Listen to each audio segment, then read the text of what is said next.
Okay, Catherine, I think you should be able to see us live on Hope Hub. Not yet. You can see it? Not yet. All right. It should be coming up. Today we are live with Catherine Gathuka Franklin, Beacon of Hope for Thriving. As you come, log on, tell us where you're logging in from. Introduce yourself. Say hi to our guest on the Beacon of Hope show. On the Beacon of Hope show. I am so excited. Give me a minute as I invite and let people know that we're here live on the show. I will share to my groups and I will share to a few other friendly groups so we can let people know that we are live and ready to thrive. Welcome to the Beacon of Hope show. Thank you. All right, Catherine, I think we are officially live. Yes. Who is this song by, Catherine, your favorite song? Casting Crowns. Oh, okay. Yes, and actually somebody sent it to me. They heard it and they know I'm always talking about thriving. So they sent it to me. So and I didn't even know the song existed initially. And, so yeah. Awesome. So let me reduce the volume for me there for a minute, and then we'll go ahead and start. So today we are live with Catherine Gathuka Franklin. As you come live, please go ahead and share this video. Go ahead and let your friends and your family know that we are here live on the Beacon of Hope show. Today we're speaking about thriving, and this idea that it's time to stop surviving and start thriving. So as you know, the Beacon of Hope show is truly a show about, if you've noticed the theme, this show is that each and every one of us can be a light to others in one area or another. And mine here on this show is to give you a vehicle through which you can share who you are hope for and to let your light shine brighter and reach more people. So I believe all of us are born with a burning desire to be more than what it is we believe that we are. We have a burning desire to make an impact on something greater. But I know that sometimes life offers you a series of experiences, some not as positive. We lose hope. We give up on ourselves and our dreams. But how do we continue to still play full out every single day? I believe you owe it to yourself to at least see that you can push yourself to the limit and try and die empty. So today on our show, we have Catherine Gathuka Franklin. And as you log in, please share this video because she's talking to us about thriving. And I'll start off with just a quick intro of Catherine. But first of all, I want to give this quote by Maya Angelou that I believe speaks about who she is, Catherine, and who I see her manifesting in this world as. So the quote by Maya Angelou says, "My mission in life is not merely to survive, but to thrive, and to do so with some passion, some compassion, some humor, and some style." And Catherine is a beacon of hope for thriving and not just surviving in life, in career, in community, but also beyond. She's one of those individuals who embraces life. She lives life with intention and purpose and has turned her message of thriving into mission by working very, very hard to empower others to recognize that they too can do something with their lives. Catherine is the founder of Thrive Inc. She's also president of Queen's Ministry USA, and she's an executive coach, as well as a host of other things that she will talk to us about today. So good morning, Catherine. And before we delve into thriving, which is why people are on this live feed for, could you please speak to us about who you are? Just give us a little bit about your background, a quick intro for the Hope Hub audience today. So first of all, thank you so much for having me. And I have to tell you that when I found Hope Hub, it's such a beautiful space. And I just love your energy and your spirit and the environment, because I'm a big believer that we have to be in spaces, we have to put ourselves in environments that allow us to thrive. Yeah. And so I absolutely love the Hope Hub, and everybody should be a member of Hope Hub.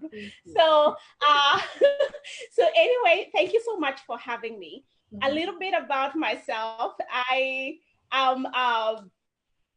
came to this country as a 19-year-old, came to the United States as a 19-year-old. I was born and raised in Kenya and came to here to go to school. Been living here so now for about 21 years. Okay. And recently turned 41 years old. Thriving in my 40s. And so I am married. I have 2 young kids. I reside in Dallas, Texas. I'm actually a CPA by profession. Okay. But my passion hustle, the thing that I do out of passion, is to empower others to thrive through coaching, through speaking, through writing, through Facebook Lives, because I'm extremely passionate about seeing myself and others not just surviving, but thriving. Absolutely. That's a beautiful, beautiful intro. So before we go into Thrive Inc. and your work with Thrive Inc., I would have to say for myself and probably a lot of other women, especially Kenyan women who may be watching, our intro to who you are is through Queen's Ministry. And I know that's part of how you thrive and how we as Kenyan women also get an opportunity to celebrate and to be glamorous and to thrive at least one night a year in our respective states. Can you speak to us about your connection with Queen's Ministry and how your mission for that particular organization? Yes, Queen's Ministry is an awesome ministry that sorry. No problem. Go ahead. All right. Anyway, so Queen's Ministry is a ministry. It's an awesome ministry that I fell in love with. That was actually founded by Pastor Joanne Moirimo, who back in about 2010 here in the United States, and then she passed on the baton to Pastor Dr. Monica Kangete. Okay. And Monica Kangete has been used greatly by God to just spread the mission and Queens to over 16 chapters. And so Queen's Night, many of you have heard of Queen's Night. Queen's Night is an event that is put up by Queen's Ministry USA. And Queen's Night is basically, we call it a God-centered night of glamour, where women come adorned to celebrate one another, but to celebrate God, to have a positive atmosphere where we can enjoy each other, but also be ministered to, be encouraged, be inspired, yes, be empowered. And so it's a night of fun, but it's also a night of empowerment, and all of it in the basis of Jesus Christ. Okay. Now, Queen's Night is one of the arms of Queen's Ministry. It's one of the outlets in how Queen's Ministry achieves its vision. And let me tell you, the vision of Queen's Ministry is to empower women, both spiritually, economically, and all the other 360 degrees of womanhood. Absolutely. And to support women in their rights, and to shore up their self-esteem. Because we have come to believe that when you empower women, you empower the family, you empower the village, you empower the whole community, you know? Yes, and at the core of Queen's Ministry is also to help women in their self-esteem. And that's part of the reason why we dress up and we look good, because the whole idea of dressing up to a Queen's Night is not about showing off, but it's about feeling good about who you are and the woman God has created you to be. Because can I admit to you that when you don't have a positive self-image, when you don't have a positive self-esteem, it caps and limits all that you can be in life. It is actually self-esteem and believing in oneself and a positive self-image that allows you to go for the sky and for you to see that the sky is a limit. It's what allows women to break barriers and break ceilings. So self-esteem to women is extremely important. So tied in the mission of Queen's Night is to empower women in their self-esteem. Absolutely. I so agree. And we have a very active Queen's Ministry here in Delaware. So shout out to the Queen's Ministry and the wonderful work that they're doing. I know you mentioned to me that your entree to Queen's ministry was not because you were in ministry or you even tried to be in ministry. It happened just somehow God ordained or happenstance. How has it impacted your life being part of it? Well, actually, yes. I say I'm the career girl who to whom ministry happened to me. Yeah. Right? I was chugging along. I've had a relationship with Jesus Christ since I was in college. I love God, and to me, the whole notion of thriving is based on a relationship with Christ. It's based on God, and I've always been had always held my faith very strongly and had always been very important to me. Yes. But I never saw myself as a minister or somebody who would minister to anybody else. As I said, I was chugging along in life. And in 2013, I was busy doing workshops similar to the one we're going to talk about later. Yes. And doing workshops to empower people to thrive. And in the process of that, I got asked to come and help organize the first Queen's Night in Dallas. And when I came to help organize it, I fell in love with the mission. I was like, oh my goodness, this is absolutely beautiful. And I was amazed that something like this existed. So in the process, I ended up connecting more and more with the president and ended up helping more and more with the organization. And in 2016, the president then, the president emeritus, Dr. Monica Kangethe, felt like it was time to pass on the baton to somebody else. And she asked me to lead. And that was not an easy decision because, as I said, I didn't see myself as a minister. Yeah. And so it has forced me to shift my perspective. I feel that it is a platform that the Lord was intentional about putting me there, and He has forced me to pull from within traits and strengths that I didn't know that I had, and I didn't even realize that I had such a passion for women. Yes. I would never have chosen a women's ministry, but I now realize that it was God ordained, and so it's a work of grace. It's a big role, and I function in it by the grace of God and by the help of the wonderful team and the chapter leaders who are amazing. The core of Queen's work is done in the chapters, and so all the amazing chapter leaders in Delaware. We have Apostle Lucy Mudami, who is a powerhouse in Delaware, and all over the United States. We had a Queen's Night in St. Louis last night, and but the chapter leaders, those are the Wakabees, are the ones who are making it happen, and I really honor having such an awesome team. And the reason that it seems like I belabored a little bit on the Queen's Ministry is also because I like the fact that you mentioned that you didn't see yourself as a minister or someone who is called to go in front of people and speak the word of God and actually what we define as ministry. But especially with me here on the Hope Hub, a lot of people have tried to put me in that box because they don't know what box to put me in. And so they're like, oh, good job, woman of God. And I'm like, oh, that's a new title, woman of God. Or I love the ministry that you're doing on the Hope Hub. And I'm like, ministry? I don't believe that's ministry. But people do want to kind of, they try to define you and put you in a certain area, which maybe you didn't see yourself as.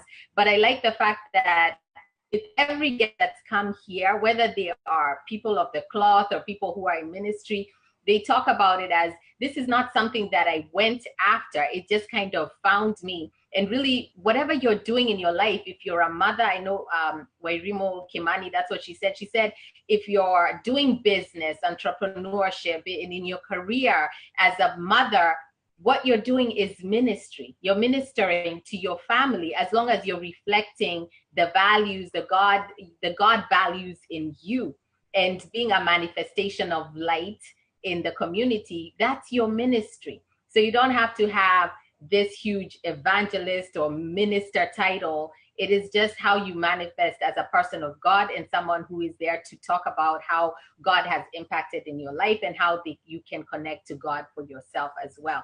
So after seeing you on social media via Quinn's ministry, the other place that I ran into you was our diaspora groups. You know, there's a whole variety of groups, diaspora groups. And so once in a while, I would find a video with you in your car and you're talking about this 40 pearls. And so I didn't even know what it was about, but I just said, what is it? But when I listened in, you would always give really great life lessons. Somehow some of them connected to career and some of them not so, but it's just something that you had as an experience that you thought people could connect to. So can you talk to us about your 40 pearls of wisdom and how that came about? So 40 pearls. Okay, as I told you, I'm 41 years old. I turned 40 last year. Yeah. And of course, 40 is always one of those years, that milestones that most of us feel like, oh, 40. And so, and so what I was in that space of introspection and thinking about, okay, now I'm 40, now what? And the thing is, I think my 30s were really, I was busy growing in my 30s and I did a lot. And so I did a lot of personal development. And so when I hit 40, it's almost like I had been planning for this age and now I'm here. And so of course, I think like many people, I was evaluating my life as in, okay, I'm here. What have I been doing? What does it mean? And in that process, I started to think about what I had learned and the wisdom I had attained along the way. And I don't know where this came from. And one day, I really literally just took my phone, my iPad, and I was like, you know what? Let's share this stuff. And it wasn't anything that I didn't have big plans on it. I really actually did not have 40 pearls. I just had maybe a couple, 2 or 3 when I started. Yeah. So, and so I was, well, what about sharing 40 things I had learned? And the idea was to share information and wisdom that I had attained in my 40 years, really with a younger generation that were not where I was. Okay. Yeah. That was actually probably my initial intention, was passing along the wisdom. And but it became very popular. And it's interesting because now I think more people know me about 40 pearls than anything else. Yeah. Can you give us maybe, I don't know, maybe a couple, or maybe the one that because even for me with the Hope Hub, sometimes I put that camera on myself and I don't know what I'm gonna say. But then it's almost like I'm speaking to myself. And then I have that aha moment that, wow, this is really powerful, not only for the people who will watch, but even for myself. Are there a couple, maybe 2 pearls that you would like to give our Hope Hub audience in terms of life lessons? You're really going to put me on that. Okay. Well, one that comes to mind right now is embracing your season. Okay. And maybe because we're going to talk about careers, and the idea was you gotta be clear about the season you are in, and we're not all gonna be in the same season. And one thing we realize is that, you know what, we could be a bunch of friends because, you know, especially as girls, we tend to be social, and so we have, you know, our girlfriends, and you can have a bunch of girlfriends that you're not in the same season. One of my really, really good friends, there are aspects about our lives that are not in the same season. We may be about the same age, but my kids are my oldest is 7. How old Okay. youngest is like 13. So that puts us in two different seasons. So where I'm still talking diapers with my 2-year-old, she's now talking about kids driving and and Yeah. teenager and Yes. thinking about college and college starts becoming a conversation. And I'm thinking about first grade, so those so that is just one example. So you got to embrace your season, because if you don't embrace your season, then you're not going to do the things that you need to do in your season. Yes. And if you do not, then you play catch up. You find yourself always playing catch up. And so one of the things, so it's really important to embrace the season you are in, to be okay with that season, and to ask yourself, what am I supposed to be doing in this season? What are the actions I'm supposed to be taking, the decisions I need to be making in this Right. season? Because thriving really is about part of it is doing the right thing at the right time, so Mm. that you're playing catch up later on. Yeah. I agree. Let's pivot to thriving, because that's what we were really here to talk about. I have this fly keep flying around me. So thriving and your work with Thrive Inc., because I know that's clearly your passion and what it is that you are focusing on in this season. So can you talk to us about Thrive Inc. and how that concept came about? So so let me tell you a little bit about, I guess, my little bit of history about me. I I'm one of those girls who I came to the United States at 19 and literally went to school back to back 6 years. So by the time I was 25, I had a master's. I had graduated in my master's at 26. I was a CPA, working for a Fortune 500 company. So really, life was supposed to be, I mean, you have attained what that's what we were told that you're supposed to do. Go to school, get a Yeah. good job. I had Yeah. gone to school, I had gotten a good job. Mm-hmm. And so tagging along, and around that time, I met my husband. And so at 28 years old, I find myself, I'm engaged, I'm planning my wedding, but I am deeply dissatisfied in life. Mm. So I am working for Fortune 5. So on paper, I look, I mean, what else would you want out of life? You Yeah. have one, you have the job, you know, you have attained the education. It really, the only thing I didn't have was a PhD, Mm-hmm. which I really didn't care for. And so on paper, I should have been happy, ecstatic, life is great. But within me, I was deeply dissatisfied. And I couldn't explain. It's not, my circumstances seemed fine. And I actually ended up leaving my job. And well, it's around that season I started to seek the Lord as to, okay, what am I supposed to be doing in life? Because I was feeling like, Mm. is this it? Is life about waking up, going to work, making money, to shop? And of course, at that age, I mean, it's shopping and having fun, right? Yeah. Yeah. And I'm like, this cannot be it. This cannot be it. This And was before your wedding. yes, You're planning your wedding and you're feeling dissatisfied with your job and you're just saying this cannot be it.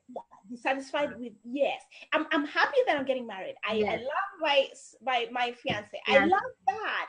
But still within me, there's a deep sense of dissatisfaction. And just Wow. I couldn't, yes. So so I asked the Lord, and what ended up happening is that I got this nudge to go to a conference. It was a women's conference, which is also kind of interesting that Queen's ministry is like full circle for me, because Mm. at 28, I go to a women's conference, had never been, was in Maryland. And when I was there, and so I'm now seeking. I'm seeking for to feel this satisfaction. And I'm born again. I love the Lord. So it's not it's not that void because you don't know God. That's not it. Mm-hmm. So I go to Maryland, and while I was there, it was a conference called God's Leading Ladies. And while I was there, the Lord really spoke to me and showed me, kind of gave me a glimpse of what I should do with my life. And in the next couple of years, he unfolded this vision and purpose, that my purpose was actually, the words that I heard was to empower, was to teach others to prosper. That was the word. Wow. Prosper. But I was very much afraid of the word prosper, because prosper has gotten misused and used and misused and abused. Okay. Yes, yes. So when you say the word prosper, the only thing that conjures in people's minds is lots of money. Material wealth, yes. Material wealth. And I can tell you, I work for very wealthy people. Mm. I can certainly tell you that prosperity is not money. That I can say with certainty, because I see money every day, like tons of it, right? And so I was searching for, so I didn't like the word prosper. And when and one day, as I was, you know how you kind of speak to the Holy Spirit, and he actually said, look up the meaning of prosper. And when I looked at the meaning of prosper in the dictionary, I found the word thrive.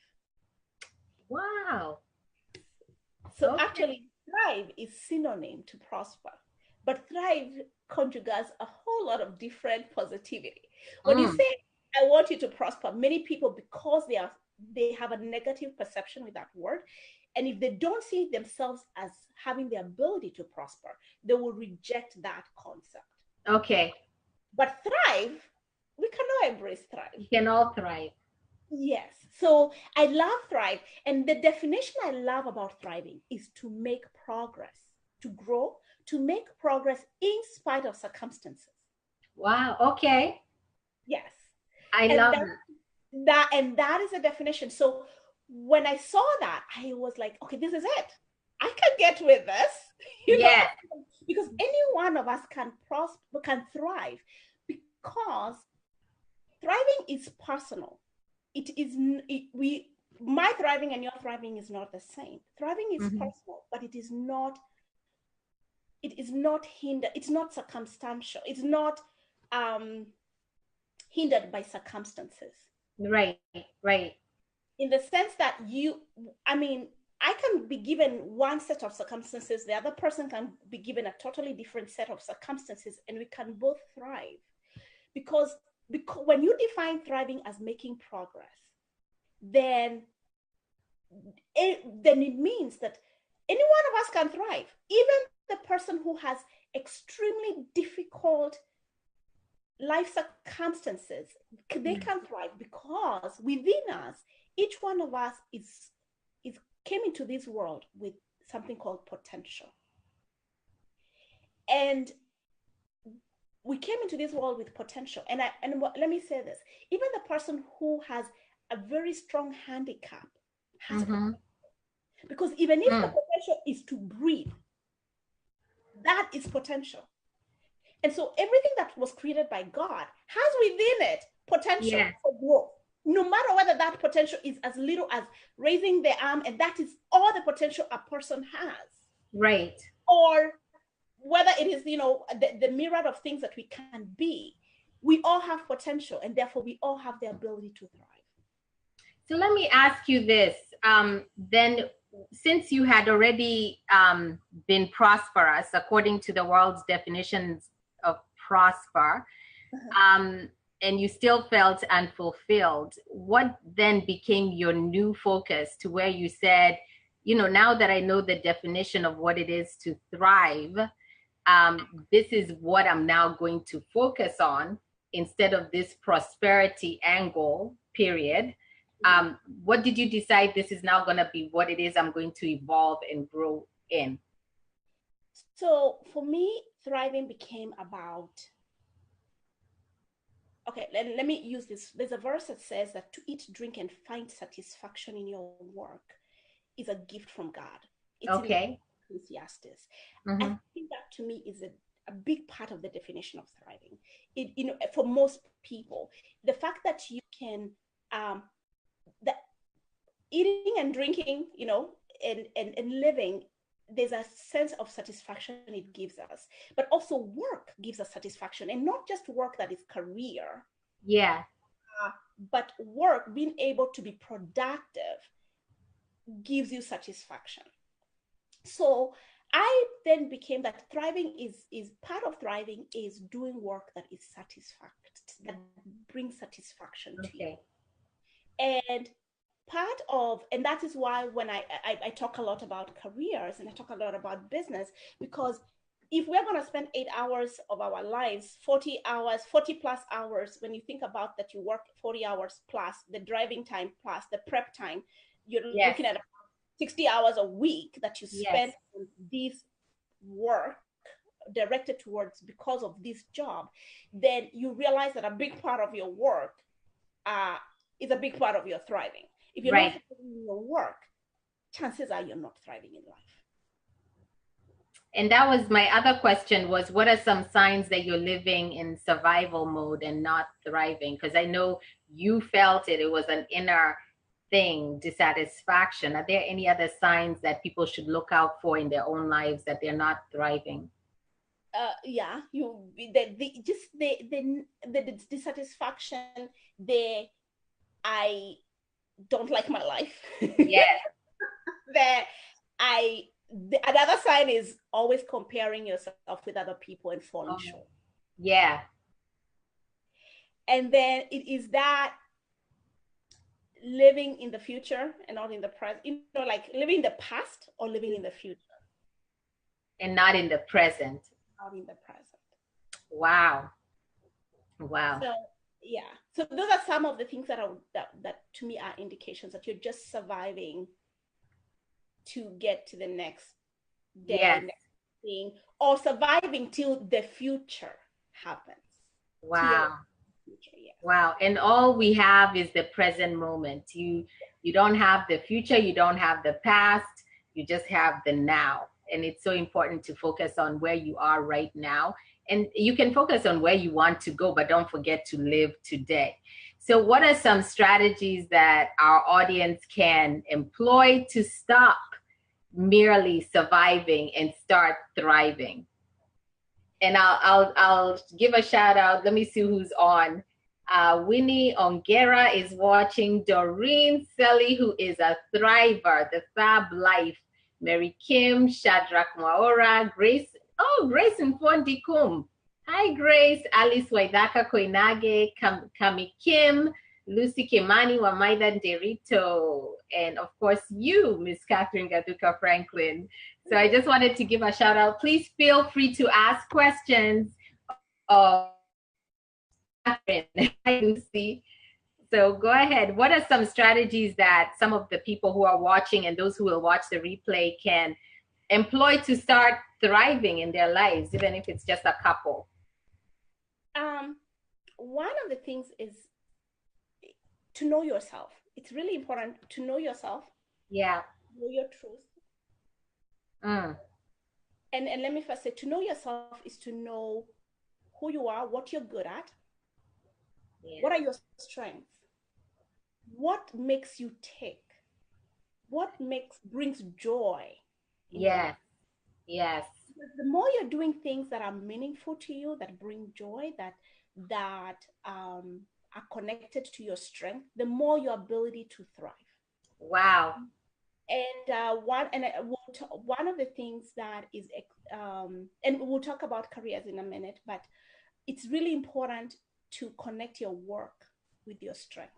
You see, part of the reason, and I will share this in a minute, but part of the reason I was dissatisfied is because I had a mismatch. So I was working for a great company, but my strengths were mismatched. So sometimes you can be in a career, you're doing work, it's within your degree to do it. Yes. But is it maximizing on your strengths and your likes and the things that you naturally have an aptitude towards? So yes, and then knowing your truth, and which also goes with living in your season. You see, sometimes it's not always easy to face the truth. It's not always easy to face the truth and be truthful with yourself. But it's really important for you to thrive, to be honest with yourself, to not sweep difficulties under the rug, but to face them. Facing the tough circumstances in life is difficult. Mm-hmm. But there's nothing that as empowering as dealing with a circumstance that is hindering you, facing it, handling it, and that just gives you the muscle to deal with the next challenge that comes up. Yeah. Yeah. Yes. And so all that is going to help you thrive as opposed to survive. That's wonderful. And I forget the quote, but I think one of the things that we want to keep at the forefront is what you had said earlier in terms of it's all about growth and progress and evolution. If you feel that you're stagnant as a human being, you lose hope, you lose inspiration. But then if you can just focus on something that gives you life, that inspires you to continue to make some progress, where you can check off something and say, I did this, I did that. I'm growing, I'm evolving, I'm no longer complacent. I'm not just having life happen to me, I'm actually contributing to life. That's what gives us hope in this life. So let's move on to your areas of expertise in career coaching, in financial coaching. So I've heard you speak about entrepreneurship. I've heard you speak about the necessity to even seek out multiple streams of income. Because that's one of the ways that you can grow yourself as well, and also find areas of strength that you can make an impact, and also build your life, right? So why do you think it's important to have a plan or a strategy around your business and your career? So, oh yeah, but can I just say something about the previous question? About yes. Hope. Without faith, without hope, you cannot have faith. Right. And actually, to lose hope is to lose everything. And that's why I love the Hope Hub. Mm-hmm. That's a reminder that we have to stay hopeful, no matter the circumstances, no matter what is going on in our lives, right? Absolutely. We have to stay hopeful, because hope is the fuel that you need to get to tomorrow. Yep.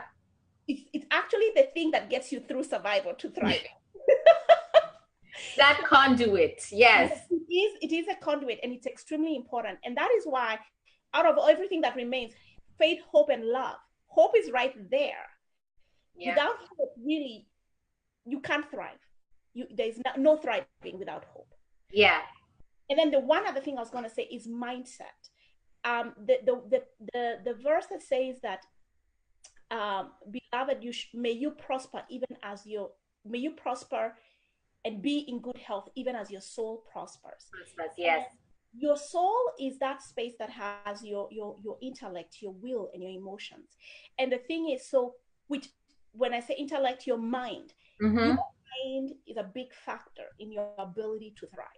Your emotions are a big factor in your ability to thrive. Yes. Your soul has to be I call it at equilibrium. It needs to be in a good space. Yeah. For you to be able to thrive. Wow. Yeah. So, fast forward to the question about having a plan around career.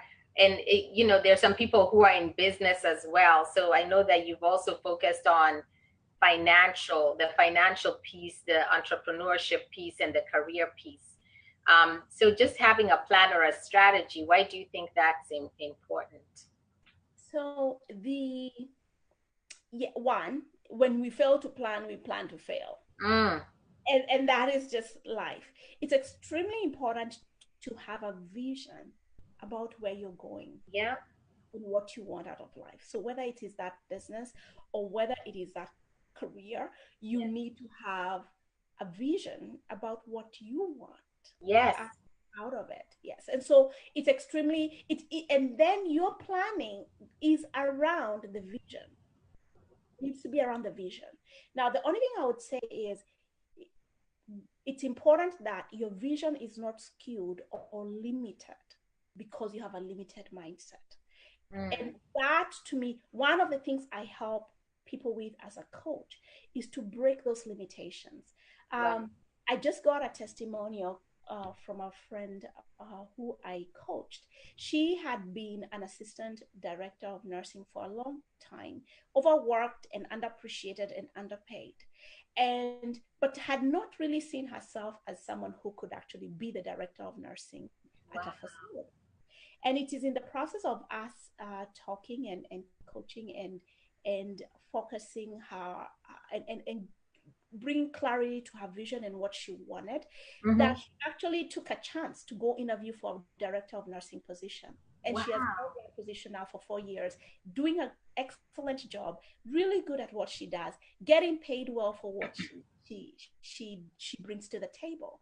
And so part of thriving in career is having a vision that is not skewed or limited because you have a limited perception of who you are, Wow. or what you can do, or what you can be. Uh, the other thing, let me just also give another example. There's a lady I'm coaching right now who is actually going for a CFO position. And one of the things when she first came to me, she said, well, these people approached me. She didn't look for this job. These people approached her. And she's like, oh, these people approached me. But I don't know. And she started giving all these excuses of why she should not go for this position. And Yeah. but in the process of and one of the things I asked her is, okay, so you're in this position, where are you going? I mean, as far as I can see, you're trending water. Mm-hmm. Do you want to stay here and keep trending water, Yeah. or are you going to position yourself for the next level? Wow. So as a coach, one of the things I'm able to do and help my clients is to get them off that, um, to take off the limitations they have in their life so that they can actually be more and do more. Because if thriving is about progress, the minute you stop making progress, you stop thriving. Yeah. And so the other piece with the coaching is the accountability as well, right? Yes. So your maybe give us just a couple things that a coach does for those of who are not familiar with coaching, or do you have a coach yourself in terms of where you're going? So I actually have a mentor. And Okay.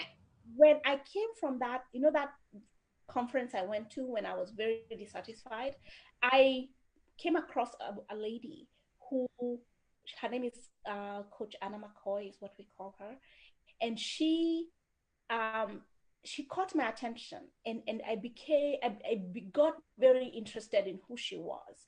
And so started to Google her, and 2 years later, we met at a different conference. And I actually specifically asked her whether she could mentor me. Wow. And so, yes, and so she happened to have just started a women's mentorship organization. So I joined the women's mentorship organization and was in that organization for 5 years. So starting like from about 30 to about 35, Mm-hmm. that I was being mentored, and all that mentorship trickled in all areas of my life, my career, everything, my purpose, my site, my passion, hustle, my Right. life, family, everything. Yes. Wow. So So okay. and so in terms of, now you asked about the so I don't have a specific, and now, okay, let me say something else. In terms of my career specifically, I don't have like an outside coach, but I will tell you that my husband has really been like a coach to me, because Wow. to me, the coaching is also that person that you go to when you don't know how to pivot, when you come across a difficult circumstance and you don't know how to handle it, or you need to talk through handling it.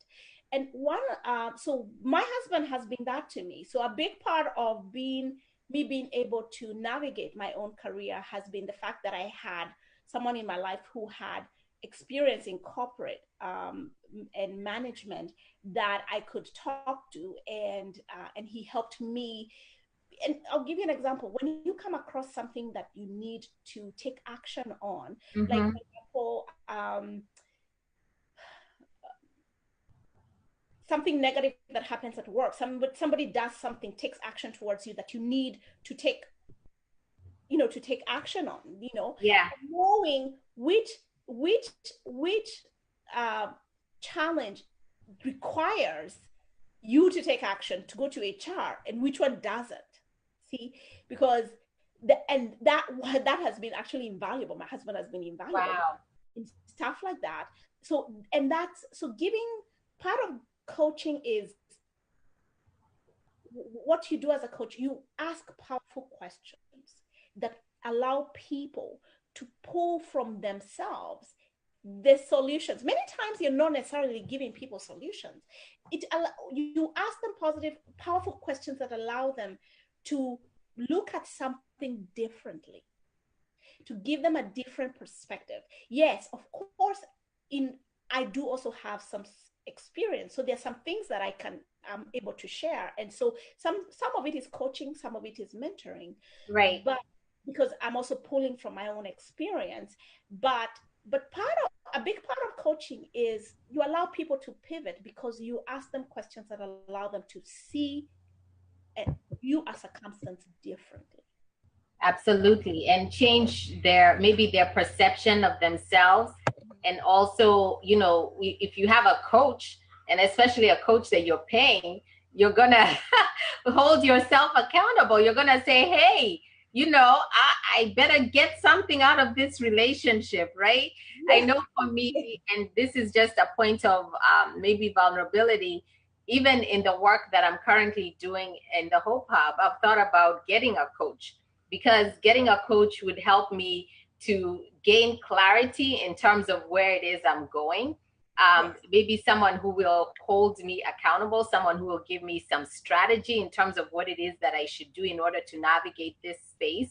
So I really believe in the power of coaches, but in terms of what has held me back, in terms of actually saying, this is the coach that I'm going to take on, is this idea of wanting to have a clear-cut vision in terms of where it is I'm going before, and actually also commitment to self before I actually decide, let me take this person's time, because it's not just about my time. It's also, I don't want to waste someone's time before I fully commit to the vision.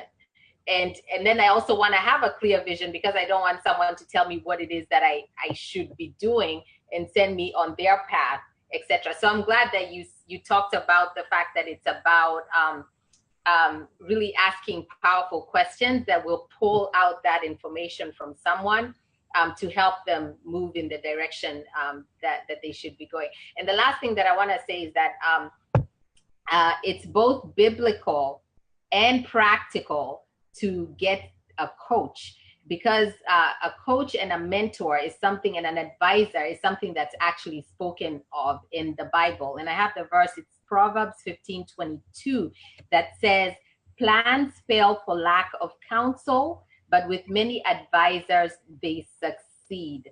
So you just have to make sure that you're seeking out the right coaches, the right mentors, the right counselors that should offer counsel that reflects the wisdom of the Word of God. So go with your gut instinct in terms of who it is that you would like to be a life coach, because those people can help accelerate you to your destiny and put you in the right path of where it is that God would have you be, and to live out your best life. So that's what Catherine does for a lot of people. And that's what she's speaking about here today in terms of thriving, and her helping you determine where it is that you want to go. And she will help you navigate those waters and to move out of that place of hopelessness and feeling that you cannot reach your destiny. So one of my, let me see, my last question, I wanted you to speak about the up-leveling career coaching event that you will be having pretty soon. We are excited about the information that you'll provide to us, and for us to thrive in the upcoming. Tell me the date and tell us what the event is about. The event is going to be on July 28th. Yeah. It is an online event. Okay, so it's going to start at 9 o'clock Central Time, which is 8 o'clock, 10 o'clock Eastern. Okay. And I call it up level my career. And let me actually tell you how I ended up deciding to do this class. I recently, this Labor, the Memorial Day weekend, I had a young person who reached out to me. Okay.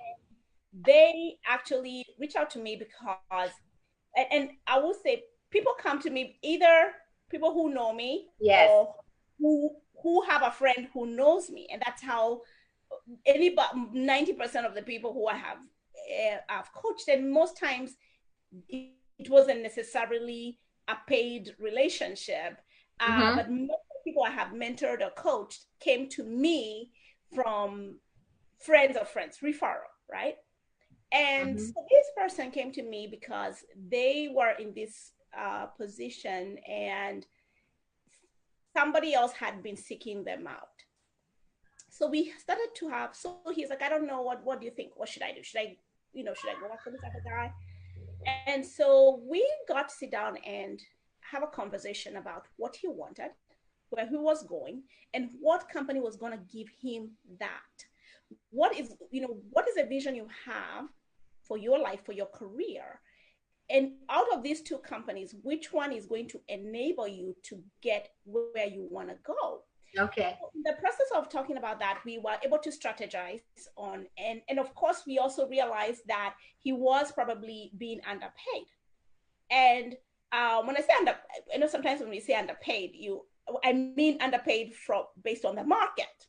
Okay, so we ended up looking at different. We strategized what he was going to do, and at the end of our session, not that the session, but it was a series of sessions, this young man got a $17,000 raise. He got 2 years of back pay. What? Yes, 2 years of back pay. He got one more week of paid time off, and he got to be moved from the office. Oh my gosh. And this happened between Memorial Day weekend, and we were still talking when I was on vacation in California, within a span of 2 weeks. And Wow. that is what made me go, oh my gosh, I need to share this information with more people. Yes.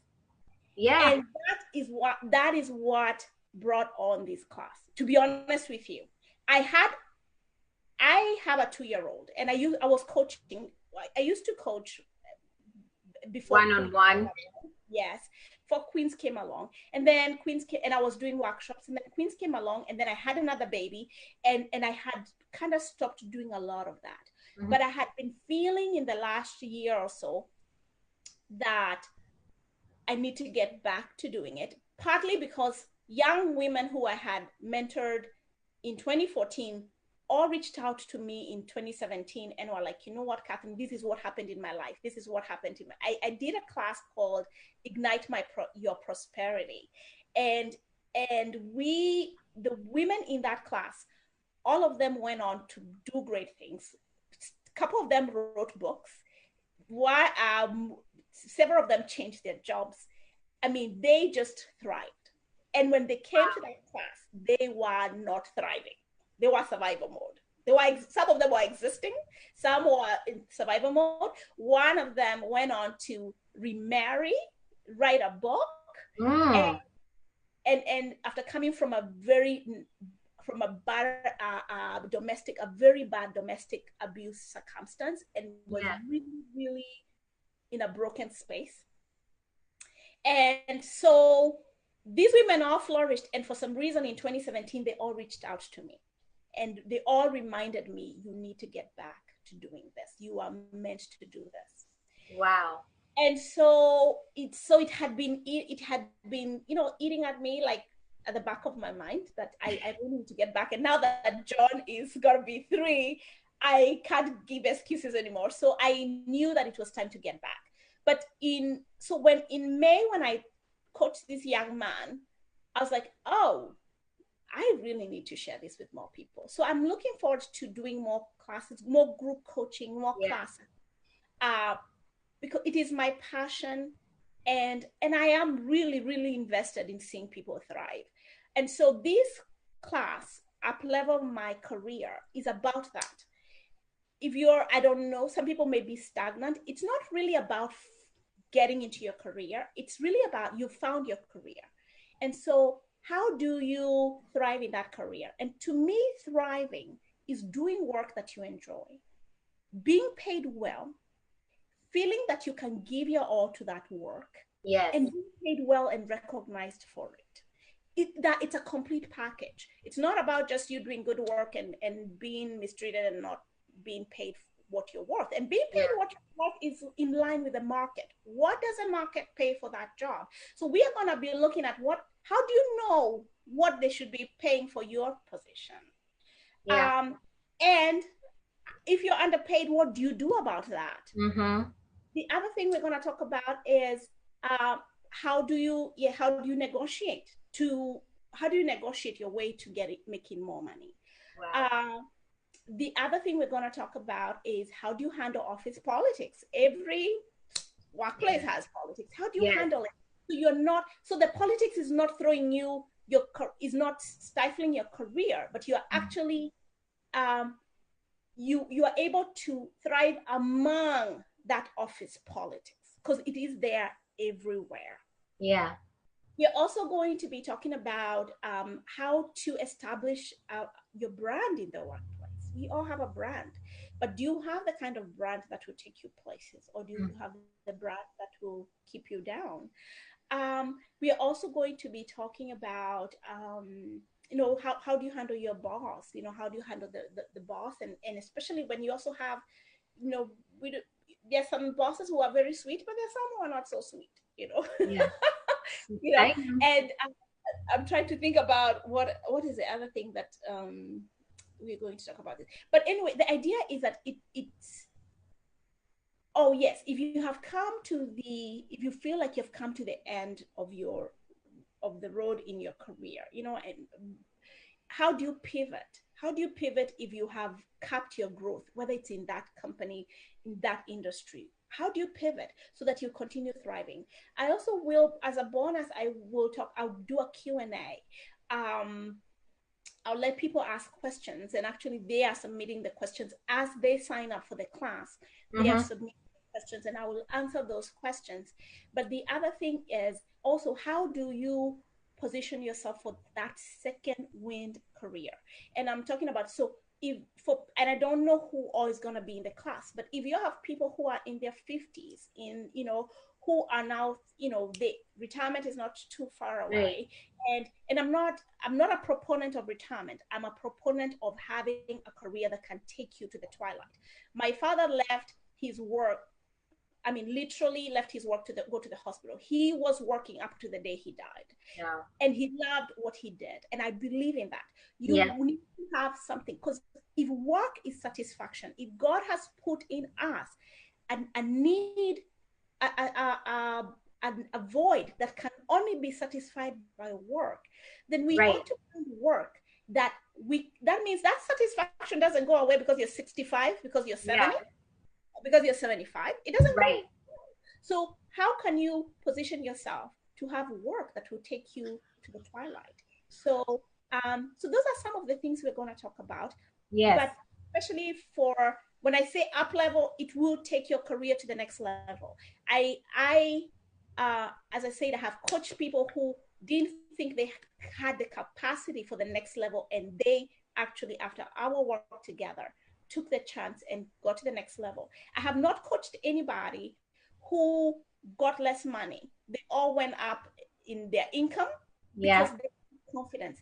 I have quite a few testimonials. I know a young man, I coached a young man who came here from, who came here, had a college degree from Kenya. And that's the other thing. If you're a person who has come here, you have a college degree from Kenya, you have work experience from back home, and you are, especially if you're 1 or 2 years in this country and you're trying to figure out how to get into the job market, and probably be able to do the same kind of work.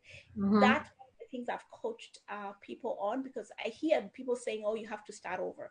That's not necessarily true. It depends on what you're doing. I Yeah. have coached 2, 3 people who actually came in with their college degree from Kenya, with experience from Kenya, and out of our coaching, from interviewing to the resume, they were actually able to go out and get a job in their field without getting a single drop of education. Yes. So yeah, so that is some of the things. Okay, now I'm not going to talk about that specifically in the class. So the class is basically, how do I take my career to the next level? Yeah. Yeah. Yeah. What we're going to be talking about. That's really, really exciting. How long is it going to be, the webinar, the class? It's going to be a couple of hours, and only because it is a Q&A. There's a lot to cover. Okay. There's a Q&A. But this is the thing. These skills, once you get these skills, you will use them for life. That young man that I coached to get his first job coming out of Kenya with an accounting degree from Kenya and work experience, and I coached him. He's moved jobs 2-3 times. He doesn't call me now because wow. he has the skill. So this is the thing. This is investing in yourself, right. and investing in your next level. And the thing is, the skills you will get in this class, you will have them for the rest of your career, for the rest of the time, and you will be able to use them from job to job. And so so that is it's an investment in yourself. And let me say something else. I'm gonna give a discount to the Hope Harbors, and I'll set it up. And so if just give me like a few minutes. And so for Hope Harbors who log in with the code, you can post the code. I'll give you the code to post on here. Thank you. And they can get a $10 discount from the awesome. That would be great. Thank you so much. I really, really appreciate it. I know how many people struggle with their careers, and you don't have that person that can give you the right strategies that you can employ to take you to the next level. And from what you're saying, it's really about just knowledge. It's not really that you lack anything else aside from the resource and the knowledge, that person that can show you the way. So we're all looking forward to Thriving. You guys do not miss that webinar. You said it's July 27th, July 28th. Yes. 28th. Saturday, July 28th. It's at 9:00 Central Time, which is 10:00 done. Wonderful. Yes. And you'll get a discount if you are a member of the Hope Hub. So definitely make sure that you indicate that so you can get your $10 discount. So, all right. So lastly but not least, we want to make sure that you leave us with a word of encouragement, because, sometimes the people who show up on this feed, it may not be about their career. It may not be about a relationship or a new home or prosperity. It may just be that they want to change something in their life, or they're just in a season in their life where they feel like, man, I am just trying to make it one step at a time to the next level. Can you just leave us with a word of hope, of encouragement for the Hope Hub, whatever comes to your heart in terms of encouraging the folks on here? What I would say is that as long as you're breathing, as long as you have breath in your life, there is hope. There is. There is hope. Yes. And so you cannot give up. You can't give up. You have to hold on to hope. And actually, to me, as I said, hope is a bridge from survival to thriving. Yes. Yes, absolutely. Yes. And so hold on to hope. I am a big proponent of that. You will never be tried more than you can handle. And there's always a way of escape. And so when one door closes, look around. There's a different door. And I will also say that sometimes we feel so deflated when maybe a door that, when one door closes, and we feel like there's no hope, there's nothing else. But actually that is not true. there's always something else. There's always And something. there's always something else. And so if one door has closed, then look around, there's another door. And the other thing is, many times if a door closes, let it close. Yes. There is a reason that door has closed. And really, at the end of the day, if you wait, if you will be patient, if you will look, you will see the next door open, and you will know, and you'll move forward. I think that expect good things, even though life may be tough. Maybe even though you're in a tough situation, expect good things, because I really believe that life rises up to our expectations. And which is what expecting good things is, actually staying in hope. That's what really hope is. So expect that tomorrow will be better. And it may not be tomorrow, maybe 2-3 days, maybe 2 years, it may take a minute, but hang on and hold on to hope. Keep hope alive. Amen. I have a couple questions. Elsie is asking, can you coach high school students to figure their future? Oh, yes. And actually, one of the things that I have come to realize is that unless young people have a vision for themselves and a clarity about where they're going, they will fly. And so it's no different from a young person than from an older person. At the end of the day, you have to have clarity about where you're going. And yes, I will coach young people. Amen. So the last, D Kiki Karaoke, thank you for your comment. Okay, so she says, to something you said that you indicated, she's saying that's true. You don't have to start over. I was second year in UG when I came to States. I talked to my dean every week until they accepted and transferred all my credits. Absolutely. So don't give up. You know, when you come to this country, there are going to be a lot of people that will tell you their own personal experiences and tell you how this didn't work for them and how there's no way your credits will transfer. And so like Dee is saying, yes, that's, you know, I've talked to people, actually, I think it was Apostle Mudami. She was a nurse back home and she came here and she was able to transfer a lot of her credits here and use them in this country. So that does work. So we are going to go ahead and end this broadcast. As you can tell, you know, this guest, she's amazing. Like, you know, Catherine, you're so knowledgeable. You bring a lot of corporate experience, as well as experience in ministry, as well as experience in life in general. And you're working within your passion. And for us to connect to you as members of the Hope Hub is such a blessing that you found us. And all of us are really looking forward to thriving in connection to you, and we'll make sure that we put in your details in terms of where they can find you here on social media, as well as through that Eventbrite that you have going on. And yeah, I think I'm done. Unless there's anything else you wanted to talk about, Catherine, we'll go ahead and I'm gonna say two things. One, okay. This class is not just for corporate people, because sometimes it's not just for corporate people. I don't care what your career is. As I said, I coach nurses. I've coached different engineers. Actually, the kid that I was talking about is an engineer. Oh, wonderful. Yeah. So it's so these skills, you can use them in any industry. So do not feel like you have to be in corporate. Yes. To apply to you. Oh, okay.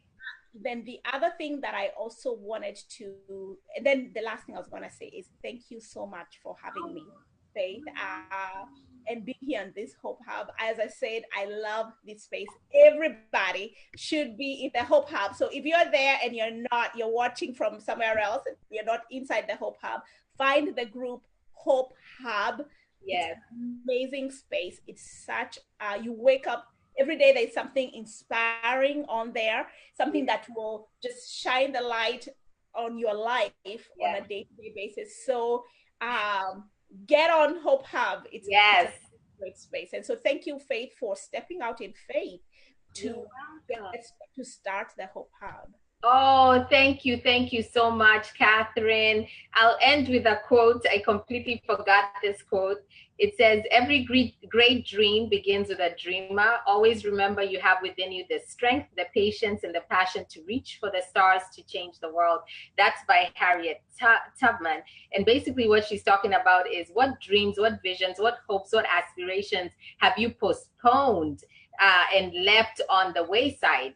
And so, this is what Catherine is truly about. She's really about it doesn't have to be nursing, like she says, or corporate or any other field. It's just like, what is in you that you feel you need someone to kind of help you pull out?